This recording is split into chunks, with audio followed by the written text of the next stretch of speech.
நாட்டையும் மக்களையும் பேரன்பு கொண்டு காதலிக்கிறவங்க கையில் அதிகாரம் இருந்தாதான் இந்த நாடு சரியா இருக்கும். எப்படியாவது மக்களை ஏமாற்றணும்னு நினைக்கிறவன் என்ன செய்வான்? தேர்தல் வரும்போது பொங்கலுக்கு 3000 கொடுப்பான், அரிசி பருப்பு கொடுப்பான், வேட்டி சேலை கொடுப்பான், மடிக்கணினி கொடுப்பான். மடிக்கணினி தேர்தல் நேரத்தில் கொடுக்கும்போது தேர்தல் அரசியல் இருக்கு. பொங்கலுக்கு தொகை கொடுக்கறது, அரிசி பருப்பு கொடுக்கறது ஒவ்வொரு ஆண்டும் கொடுத்தா அது மக்கள் அரசியலா இருக்கு. தேர்தல் வரும்போது கொடுக்கும்போது தைப்பொங்கலா இல்லாம தேர்தல் பொங்கலா மாறிடுது. பொங்கலுக்கு புரியுதுன்னு நினைக்கிறேன்.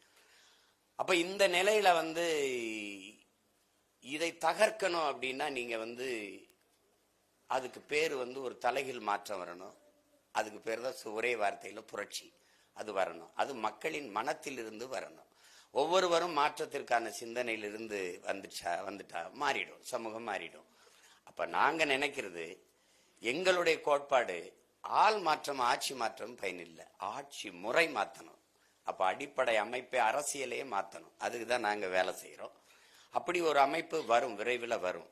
எங்க ஐயா சொன்னது மாதிரி என்னை யாருக்கும் தெரியாது, எந்த பின்புலமும் இல்லை. 3வது பெரிய கட்சியா சாதாரண மகன் ஏறி நிக்க முடியுதுன்னா மாற்றத்தை விரும்புகிற மக்கள் இருக்கிறாங்க.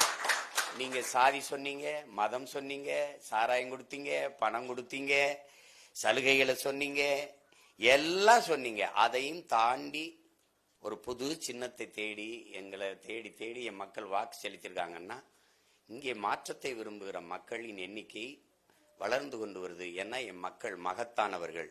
அவர்கள் உண்மையிலே நல்லதை தேர்வு செய்வார்கள். நீங்க யாருமே எது ஒன்றும் நல்லதை தானே விரும்புறீங்க. ஒரு கடைக்கு போனா இந்த புடவை நல்லா இருக்குது, ஒரு கடைக்கு போனா இந்த உணவு சுவையா இருக்குது.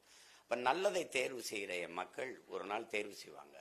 அவர் சொல்றா, மின்சாரம் இல்லாத இரவுகளில் மெழுகுவர்த்தியை தேடுவார்கள்னு. அநீதியும் அக்கிரமம் பெருகிற காலத்தில் மக்கள் நல்லவர்களை தேடுவார்கள்னு. இப்ப தேடுவாங்கன்னு நான் நம்புறேன்.